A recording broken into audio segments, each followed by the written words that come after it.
پوری دنیا اس وقت ایک کراس روڈز پر ہے، ایک turning point of the history ہے۔ میں پچھلے 50 سال سے عالم دنیا کی ہسٹری کا مطالعہ کر رہا ہوں اور پورے وثوق کے ساتھ کہتا ہوں کہ ورلڈ آرڈر چینج ہونے والا ہے، ایک نیا نظم دنیا کو ملنے والا ہے۔ پہلے اس انصاف والے justice and peace based world order کے اسٹیبلش ہونے سے پہلے یہ دنیا ظلم سے بھرے گی، اس کی قطعی پیشن گوئی رحمت دو عالم صلی اللہ علیہ وآلہ وسلم کر چکے۔ ہمارا ملک بھی دنیا کا ایک پارٹ ہے اور ہمارے ملک میں بھی ظلم کا ایک نیا دور شروع ہو چکا ہے۔ ایسا نہیں ہے کہ یہ 2-2.5 سال ہی میں ظلم ہوا ہو، اس سے پہلے نہ ہوا ہو، یہ نہیں ہے، یہ بہت بھولا پن ہے۔ ملک میں ظلم کی تاریخ بہت پرانی ہے، وہ بڑھتا چلا جا رہا ہے۔ ظلم کے ادھورے کام کو پچھلی جو رولنگ پارٹیز تھیں انہوں نے نئی رولنگ پارٹی کو ہینڈ اوور کیا ہے کہ آپ اس ظلم کو مکمل کریں۔ اب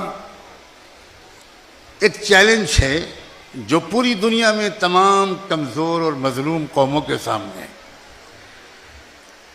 ہمارے سامنے بھی بہت چیلنجنگ حالات آ گئے ہیں، اس میں کسی ایگزیجریشن یا کوئی مبالغہ نہیں ہے۔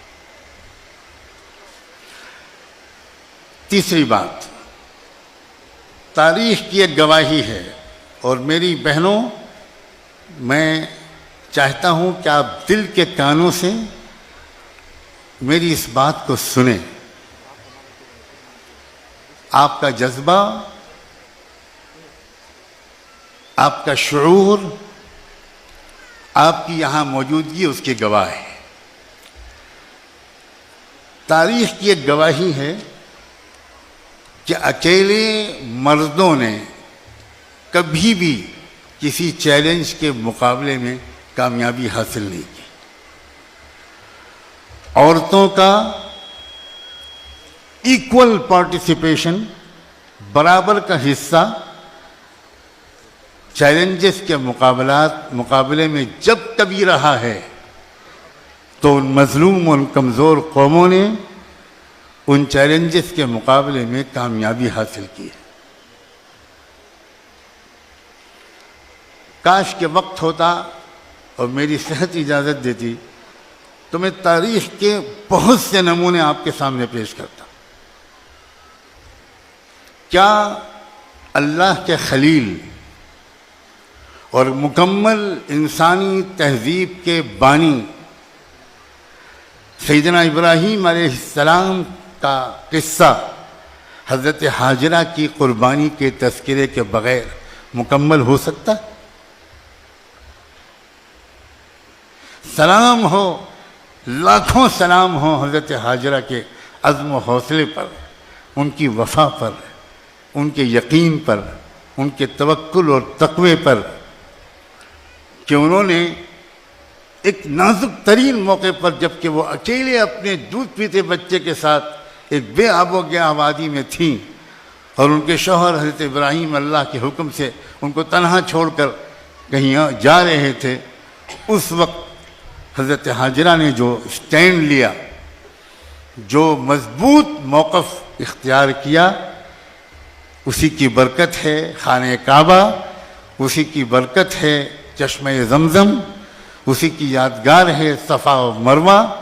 اور میں آپ کو یہ بات بتانا چاہتا ہوں کہ اس ایک عورت کی قربانی کو اللہ نے ایسا اپریشیٹ کیا کہ قیامت تک کے لیے اس 2 پہاڑیوں کے درمیان دوڑ کے چلنا لازمی کر دیا اور فیصلہ کر دیا کہ تم نبی ہو یا ولی ہو یا عام انسان ہو، تمہارا حج اور عمرہ اس میری وفادار بندی کے نقش پا پر سر کے بل چلے بغیر مکمل نہیں ہوگا۔ یہ ہے عورت کی قربانی کا مقام اللہ کے ہاں۔ آپ اگر اسلام کی وفادار بن گئیں اور آپ نے اسلام کی حفاظت میں اپنا کردار ادا کیا، تو میں یقین کے ساتھ کہتا ہوں جس قدر کی نگاہ سے اللہ نے بی بی ہاجرہ کو دیکھا تھا، اسی قدر کی نگاہ سے اللہ آپ کو دیکھے گا۔ کیا حضرت موسیٰ علیہ السلام کی زندگی کا واقعہ ان کی عظیم، بہادر، حوصلہ مند، صاحب ایمان ماں کے تذکرے کے بغیر مکمل ہو سکتا ہے؟ یہ موسیٰ کی ماں تھی، ظالم ترین سسٹم کے اندر رہ رہی تھی۔ آپ تصور نہیں کر سکتی کہ کیا سسٹم تھا۔ ایک قوم کے کس گھر میں، ایک قوم کے کچے پکے کسی گھر میں کسی بیٹے کے پیدا ہونے کے بعد اس کو زندہ رہنے کا حق اس حکومت نے چھین لیا تھا اور حکم دیا تھا کہ بنو اسرائیل کے کسی بھی گھر میں اگر بیٹا پیدا ہو تو اس کو فوراً قتل کر دیا جائے۔ آج ہمارے جوانوں کو مارا جا رہا ہے، عجیب و غریب طریقے سے انکاؤنٹر کیے جا رہے ہیں۔ یہ ایک تھوڑا سا نمونہ ہے۔ تاریخ تو بتاتی ہے کہ ایک بچے کو جینے کا حق نہیں تھا، پیدائش کے بعد ماں کی گود سے چھین کر اس کے گلے پہ چھری پھیر دی جاتی تھی۔ انہی حالات میں اسی قوم کی ایک عورت کو اس مالک نے ایک پیغام بھیجا، اور عورتوں میں آپ کو مبارکباد دیتا ہوں کہ اس پیغام بھیجنے کے لیے اللہ نے وحی کا لفظ استعمال فرمایا۔ قرآن میں وحی کا لفظ استعمال فرمایا گیا۔ غیر معمولی اعزاز ہے۔ اس عورت کو یہ سگنل بھیجا کہ ڈرو مت، گھبراؤ مت، آرام سے اپنے بچے کو فیڈ کرو۔ جب کوئی تم کو ایسا لگے کہ اب گورنمنٹ کے لوگ آ رہے ہیں اور بچے کو چھیننے کے لیے آ رہے ہیں، تو تم ایک کام کرنا، ایک لکڑی کا باکس تیار رکھنا، اس باکس میں بچے کو رکھ کر چپ چاپ فلاں دریا کے حوالے کر دینا۔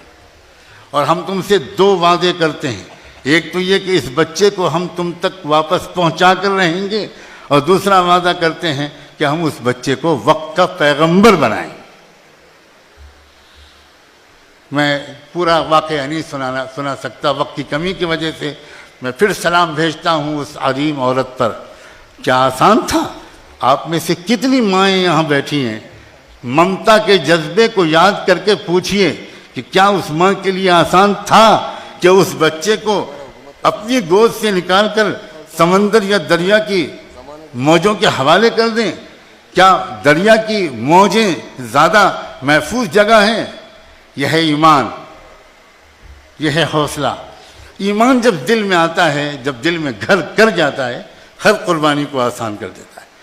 پھر وہ وعدے پورے ہوئے۔ وہ کیسے ہوئے؟ عجیب غریب کہانی ہے، پورا واقعہ قرآن میں ہے۔ دونوں وعدے پورے ہوئے، بچہ اس ماں کو واپس ملا۔ بچہ اسی وقت کی ظالم حکومت کی نگرانی میں اور اسی کے خرچے میں اس بچے کی پرورش اللہ نے کر کے دکھائی۔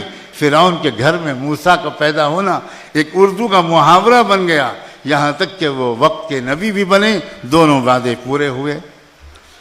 موسیٰ علیہ السلام نے جو ریولوشن برپا کیا، موسیٰ علیہ السلام نے انسانی تاریخ کا جو ایک نیا ورق پلٹا، کاش کہ میں اس کی تفصیل بتا سکتا، سب سے زیادہ تفصیل کے ساتھ۔ کسی نبی کا واقعہ قرآن میں بیان نہیں کیا گیا جتنی تفصیل کے ساتھ موسیٰ علیہ السلام کا واقعہ بیان کیا گیا۔ انسانی تاریخ کا ایک نیا دور موسیٰ علیہ السلام کے ذریعے شروع ہوا۔ اس میں کیا ان کی ماں کو بھرپور کریڈٹ نہیں جاتا؟ میں پھر کہتا ہوں، کبھی بھی چیلنجز کے مقابلے میں مرد تنہا مقابلہ نہیں کر سکتے۔ تاریخ بتاتی ہے کہ ہر چیلنجز کے دور میں عورتوں نے برابر کا کردار ادا کیا ہے۔ آپ دور کیوں جائیے؟ سب سے پہلے سیدہ خدیجۃ الکبریٰ کی زندگی پر بھی تو نظر ڈالیے. یہ کوئی اتفاق تھا؟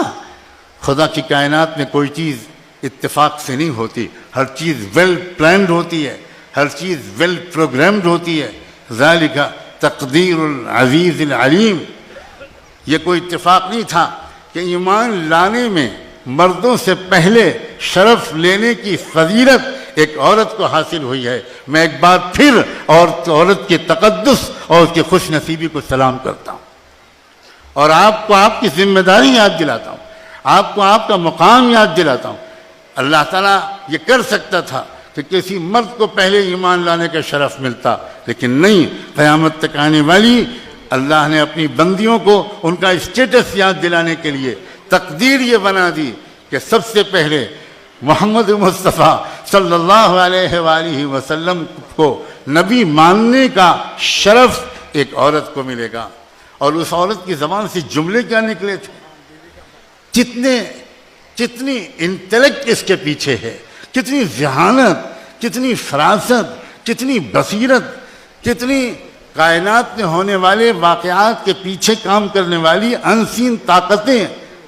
کیا کہا تھا انہوں نے؟ محمد میرے سرتاج، میرے شوہر، آپ غریبوں کی مدد کرتے ہیں، آپ بے روزگاروں کو روزگار کراتے ہیں، آپ کمزوروں کا بوجھ اپنے کندھے پر اٹھاتے ہیں. آپ کو اللہ ضائع کرے یہ میں مان ہی نہیں سکتی، یہ ہو نہیں سکتا. اے میری بہنوں، اے میری بیٹیوں اور بچیوں، تم امت کے مستقبل کو بنانے والی ہو. تم بھی اپنے اندر یہ کردار پیدا کرو اور اپنی بیٹوں اور بیٹیوں کے اندر یہ کردار پیدا کرو. کوئی طاقت کبھی بھی ضائع نہیں کر سکتی. اس کائنات میں عزت اور ذلت دینے والی آنے جانے والی حکومتیں نہیں ہیں. عزت اور ذلت کا معاملہ صرف مالک الملک کے ہاتھ میں ہے.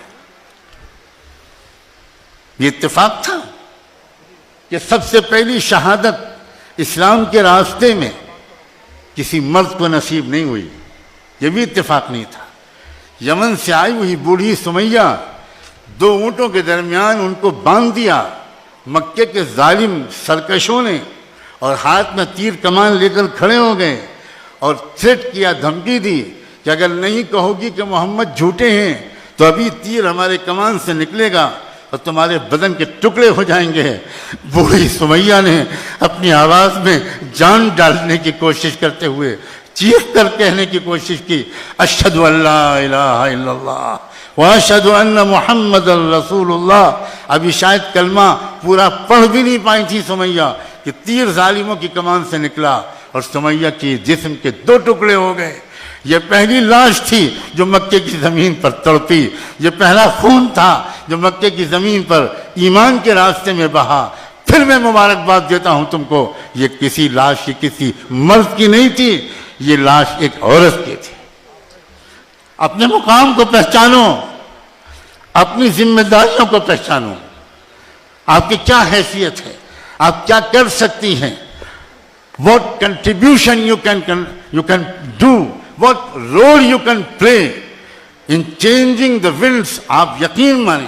اور میں ڈاکٹر اسماء زہرا کے لیے دن رات دعا کرتا ہوں، ان کی رفیق کار بہنوں کے لیے، تمام ذمہ دار کارکنوں کے لیے. میری دعاؤں کی کیا حیثیت ہے، میں خطا کار بندہ ہوں، لیکن آپ کو پتہ ہونا چاہیے کہ ملک میں تقریباً 30-40 اولیاء اللہ ہیں پورے عالم میں، جن کو میں نے نام لکھ کر بھیجے کہ یہ بہنیں ہیں جو اسلام کی حفاظت کے لیے اس ملک میں نکل کھڑی ہوئی ہیں. ان کے لیے کعبے میں کے سامنے دعا کیجیے، ان کے لیے مدینے میں دعا کیجیے، ان کے لیے مسجد نبوی میں دعا کیجیے، ان کے لیے گنبد خضرا کے سامنے بیٹھ کر دعا کیجیے. اور آپ کو خوش نصیب ہیں. آپ واقعی میں جانتا ہوں بہت سے لوگ آپ کے لیے اور آپ کے ذریعے سے اس ملک کی تقدیر بدلنے کے لیے دعائیں کر رہے ہیں. اب کچھ گزارشات نہایت احترام کے ساتھ، نہایت محبت کے ساتھ، نہایت ادب اور قدر کے ساتھ آپ سے کرنا چاہتا ہوں. ایک تو یہ کہ پوری شریعت پر عمل کرنے کا فیصلہ کر دیجیے. آپ اپنی آہستہ آواز میں کہہ دیجئے انشاءاللہ. پوری شریعت پر پوری شریعت پر عمل کیجیے. اگر میرا بس چلے تو میں آپ کے گھر کے ایک ایک دروازے کے باہر ایک فقیر کی طرح صدا لگاؤں اور آپ سے کہوں آپ کا نام آپ کے ماں باپ نے عائشہ رکھا ہے, زینب رکھا ہے, خولا رکھا ہے. آپ کو یاد ہے یہ عورتوں کی اس ناموں کی کیا تاریخ ہے؟ ایسا نہ ہو, میں حد ادب کو پار نہیں کرنا چاہتا کہ قیامت کے دن یہ عورتیں اللہ کے سامنے کہیں ان لوگوں سے ذرا جواب طلب کیجئے, انہوں نے نام تو ہمارے رکھے لیکن اس کے بعد سر بازار انہوں نے مغرب کی اور یعنی تہذیب قبول کی. میں سلام کرتا ہوں اتنی زبردست باحجاب خواتین کے مجمع کو. آپ کی بیٹیاں, آپ کی بہویں, آپ کے شاگردنے, آپ کی اسٹوڈنٹس, اور آپ ڈاکٹر ہیں تو آپ کی پیشنٹس, پلیز سب کو کنوینس کیجئے محبت کے ساتھ گریجولی کہ عزت, سلامتی, ترقی, امن, تحفظ, نجات یہ سب کچھ محمد مصطفیٰ کی غلامی کرنے میں. ان سے بڑھ کر عورتوں کو پیار دینے والا, ان سے بڑھ کر عورتوں کے اسٹیٹس کو بلند کرنے والا انسانی تاریخ میں کوئی پیدا نہیں.